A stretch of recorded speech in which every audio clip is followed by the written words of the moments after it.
Parecia que quando eles clamavam o Senhor e estavam cansados, o Senhor fazia com que uma nuvem vinha e pairava sobre o meio do povo. E eles, querido, eles não passavam provisão de calor. Se durante o dia o sol era quente, era escaldante, à noite era um frio abaixo de zero. Era quem tivesse no deserto tinha que estar bem agasalhado. Mas aquele povo, aleluia, quando parava para descansar durante a noite, eles não passavam frio. Sabe por quê? Porque a presença do seu Deus era notória no seu meio. Deus fazia com que uma coluna de fogo viesse, não sei de onde, não sei de que lugar, mas vinha para aquecer o seu povo, para que eles não tivessem frio. Nessa noite eu profetizo, se você entrou frio aqui nesse lugar, se você entrou, querido, e nunca mais sentiu o calor do Espírito, se prepara, porque essa noite tem uma coluna de fogo para esquentar o Espírito do Senhor na tua vida.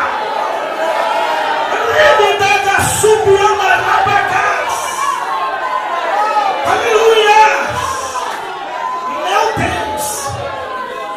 Neemias meditava na palavra, e quando ele meditava, ele via a grandeza do Deus Todo-Poderoso, e ele acreditava na promessa do Senhor. Ele acreditava: Deus, nós estamos aqui, mas o Senhor pode nos restaurar. Diz a palavra que Deus havia feito uma promessa para Israel: olha, vocês pecaram, então por isso eu vou permitir que vocês sejam espalhados pelos quatro cantos da terra, mas num primeiro momento em que vocês voltarem para a minha presença, eu os resgatarei de onde vocês estiverem, dos quatro cantos da terra, se possível, e os trarei para esse lugar e congregarei a esta terra. Neemias, querido, sabia, aleluia, de quão maravilhoso era Jerusalém para o judeu. Neemias, aleluia, como Daniel, mesmo estando em terra estranha em Babilônia, ele, quando levantava pela manhã, ele estendia, aleluia, a mão para Jerusalém e abençoava aquela nação, porque de todas as terras, todas as pátrias do mundo, não havia uma que representasse a glória de Deus. Não havia nenhuma cidade, por mais forte que ela fosse, ou por maior que ela fosse em território geográfico, não havia nenhum, aleluia, que representasse o Deus Todo-Poderoso, somente Jerusalém. E Neemias orava de manhã, orava meio-dia e orava a hora nona, 3 horas, e sempre levantava a mão: Senhor, está quebrado, está destruído, mas eu creio no Deus que renova, eu creio no Deus que restaura, eu creio no Deus que quando levanta, aleluia, meu Deus o levanta, ele está levantado. Neemias conhecia a palavra do Senhor, e ele entendia que forte não era quem derrubava, forte é quem tem poder de restaurar e dar um som em dobro. Ei, Satanás não tem força porque te derrubou, ou porque te entristeceu, ou porque você hoje não é da mesma forma como era antes. Talvez ele até esteja batendo palma, porque o Espírito Santo do Senhor me revela que nessa noite tem profeta aqui que se calou porque não aguentou pedrada. Tem profeta aqui, meu irmão, que hoje em dia está sentadinha, quietinha, porque não quer dar mais lugar a Deus usar, porque não aguentou a fofoca, não aguentou a contenda, não aguentou a luta. Deixa eu te dizer, forte não foi quem se levantou para te derrubar, forte não foi quem se levantou para te apedrejar, forte vai ser quem vai te levantar nessa noite e te dar um som dobrada, porque a glória da segunda casa é maior que a da primeira. Eita, meu irmão!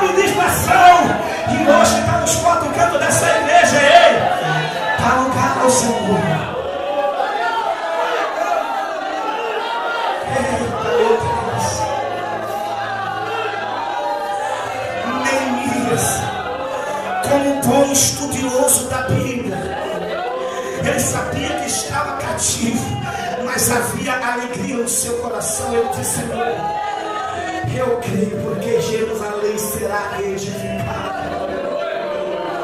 Jerusalém será reedificada, porque é a única cidade que reverencia o teu nome.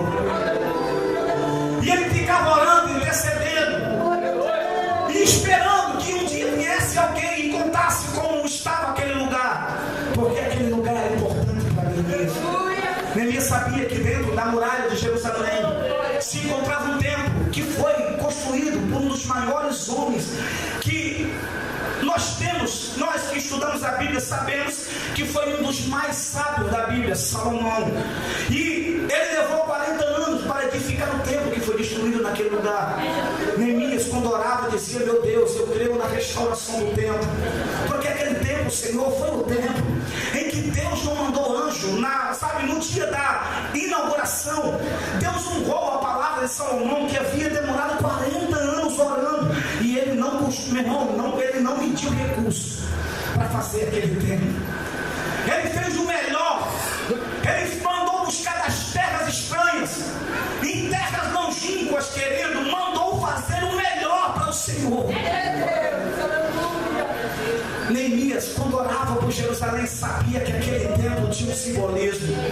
Na inauguração daquele templo, quando o sacerdote que passou a oferecer sacrifício a Deus, quando ele acendeu, esperava que fosse igual na época das tendas, em que oferecia sacrifício, a fumaça subia e eles, louvavam o nome do Senhor. Não, aquele templo, querido, na inauguração, o próprio Deus veio para a festa.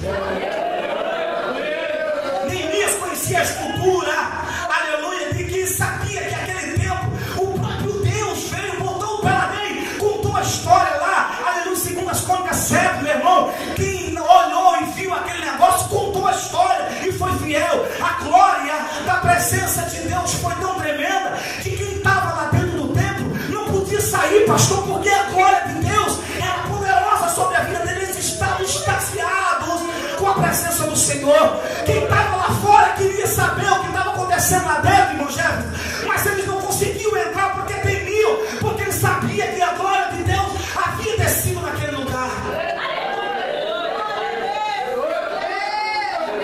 Eu vejo hoje em dia uma falta de reverência tremenda. Naquele tempo eles ficaram com medo de entrar na casa do Senhor, porque, meu Deus, eu não vou entrar, porque se eu tiver de qualquer jeito eu sou fulminado. As pessoas que estavam lá dentro tinham medo de sair para fora, aleluia, porque sabiam que se eles saíssem para fora, eles serão obrigados a dar testemunho. Meu Deus! Eu fui falando isso hoje, dentro do carro do irmão. Perdemos o respeito e a credibilidade como igreja do Senhor. Há 10 anos atrás, todo mundo falava mal de um crente, mas eu duvido botar a mão sobre ele, porque era botar e caçar problema com Jeová. Era botar a mão e pedir para entrar no hospital. E tem mais: ou se convertia ou morria lá. E hoje em dia, meu irmão, parece que eu vejo todo mundo faz chacota com crente. Todo mundo fala mal, começa a rir. Quando é para falar mal do macumbeiro, ninguém fala, meu irmão. Nessa noite eu profetizo Deus restaurando os muros. Aleluia. Satanás vai ter que te respeitar quando te ver caminhando na rua da tua casa, porque você é embaixador do Senhor, você é pregador da palavra. O macumbeiro vai ter que te respeitar, porque maior é o que está contigo do que os que estão com ele. Ou sai do mal, ou se converte, meu irmão, ou vai ter que procurar casa nova.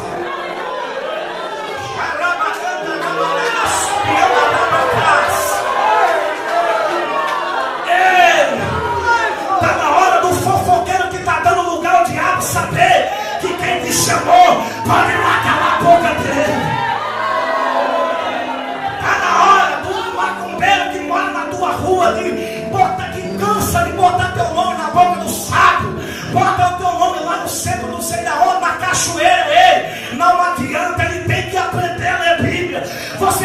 sair daqui com autoridade, chegar para ele e dizer: olha, macumba não prega em crente, ebol não prega em crente, encruzilhada não serve para crente, boca de sapo não serve para crente. Sabe por quê? Contra Israel não vale macumbaria, contra Israel não vale feitiçaria, contra a igreja do Senhor nem as portas do inferno prevalecem. Meu Deus, tem que te respeitar.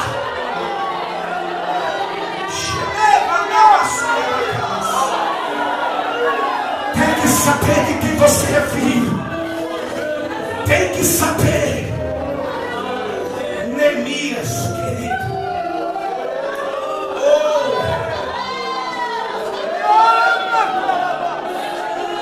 Neemias era servo do rei, mas ele sabia que o Deus dele tinha poder no céu, na terra e sobre o rei. Tomou a ousadia. Aonde, meu irmão, que um serviçal, um copeiro tem autoridade para chegar diante do rei e dizer: eu quero que tu me dê carta para onde eu tiver, as pessoas me respeitarem como tal. Está entendendo? Eu quero saber aonde que um simples garçom do rei, que tinha a obrigação de só servir, chega diante do rei e diz: rei, eu quero autoridade para edificar Jerusalém. E ele deve ter contado a história. Por isso que eu estou triste aqui, mas vem cá, eu vou voltar a ver o teu semblante alegre, vai. É porque a terra que eu oro, que eu tanto amo, está arruinada, está destruída. A terra que eu tanto amo está, louvado seja o nome do Senhor, arruinada. E eu preciso fazer alguma coisa por aquele serviço, por aquele servo do Senhor. Diz a Bíblia, querido, que Neemias sai da sua terra com algumas pessoas e vai até Jerusalém. Só que a cena que ele encontra lá é uma cena destruidora, arrasadora. É uma cena, para um judeu, a pior coisa do mundo. Os muros haviam sido destruídos. O templo, que eu acabei de falar, que o próprio Deus veio para a inauguração, havia sido destruído. As suas portas haviam sido queimadas.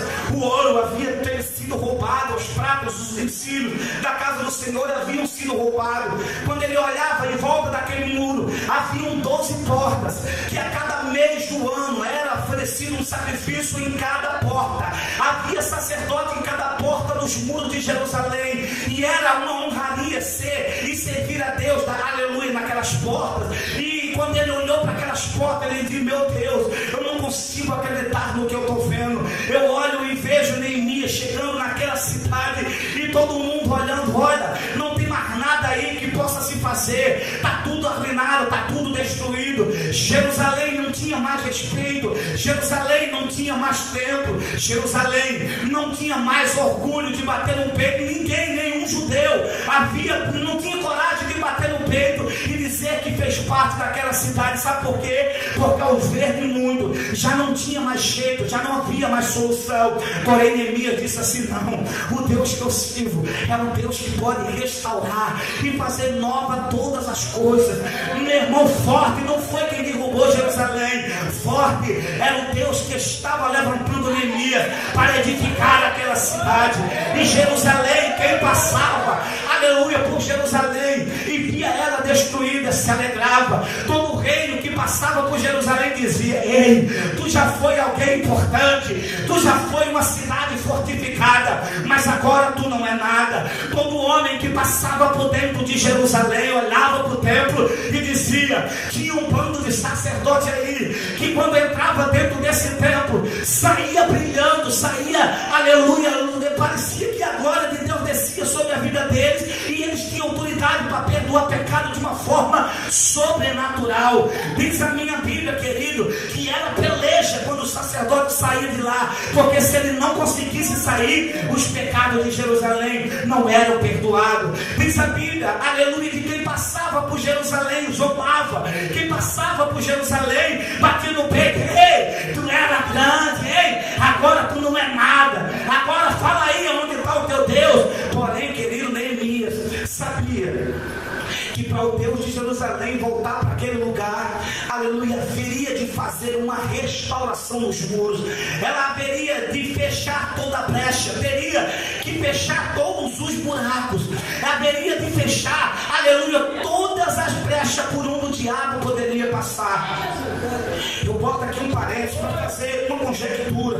Quando eu olho para Jerusalém, aleluia, do passado, parece que eu vejo a igreja do Senhor. Nos dias atuais, parece que eu vejo a igreja que cresceu curando, a igreja que nasceu batizando com o Espírito Santo, a igreja, querido, que quando o cego entrava naquele lugar, ele saía enxergando e ainda batizado com o Espírito Santo. Parece que eu vejo a igreja que no passado levantava pregadores com autoridade de fazer o céu cerrar. Se estava chovendo, era só o pregador levantar a mão e céu abria de um lado e abria para o outro, chovia em volta, mas na cruzada onde estava não chovia. Eu sou de um tempo, irmãos, igreja do Senhor, de quando o homem estava em pecado, ele pensava duas vezes em entrar no culto de oração, porque Deus levantava lá desse culto, tinha pregadores, profetas, com toda a revelação, e ele era envergonhado. Ei, parece que eu vejo a igreja dos últimos dias como Jerusalém, aleluia, somente, aleluia, vivendo no que foi no passado. Mas eu acredito de que como Neemias restaurou o muro para Deus restaurar espiritualmente, eu acredito que Deus irá levantar Neemias nos últimos dias, que feche a brecha do muro, aleluia, que feche a brecha e que volte, aleluia, a fechar as portas para o diabo deixar de operar no meio da igreja. Eu acredito que nos últimos dias o Senhor irá levantar Neemias, aleluia, que venha fechar a brecha para o pecado, que venha fechar a brecha para a hipocrisia. Eu acredito, meu irmão, que nos últimos dias Deus irá levantar pregador com autoridade de novo, de mandar o céu Alexandre levantar e ele sair carregando a cadeira nas costas e dizer que Deus curou. Eu acredito que Deus ainda, querido, irá levantar pessoas para fechar a brecha, aleluia. E quando essa brecha for fechada, eu acredito que veremos de novo pessoas serem arrebatadas até o terceiro céu, e Deus mostrando a nova Jerusalém, como foi cantada aqui nessa noite. É bonita, é linda, é maravilhosa. Eu acredito que esta igreja, querido, se não for ela toda, vai ter alguém deste lugar que Deus irá levantar, querido, com propósito de fechar a brecha e ver Deus curar, e ver Deus salvar, e ver Deus libertar. Está na hora de nós andarmos em santidade do Senhor, fechando a brecha para o pecado, para ver Deus andar no nosso meio. Eu nessa noite eu oro, para que Deus levante um pregador que tenha coragem, querido, se pregar que Deus cura e ver Deus curar nessa noite.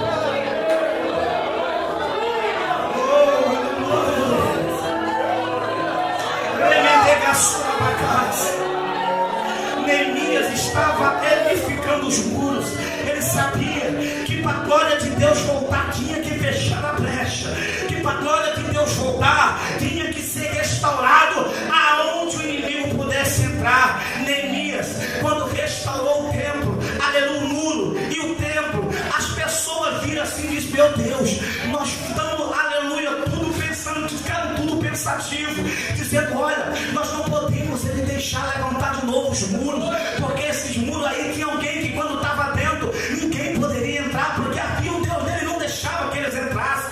Eles ficaram com medo. Sanbalat e Tobia, e esse Gesem, que era tido como arábigo, aleluia, ele conhecia o Deus do passado. Ei, da Arábia, então aquele povo ali do Egito conhece. Eles ouviram falar do Deus que entrou lá e fez coisas terríveis.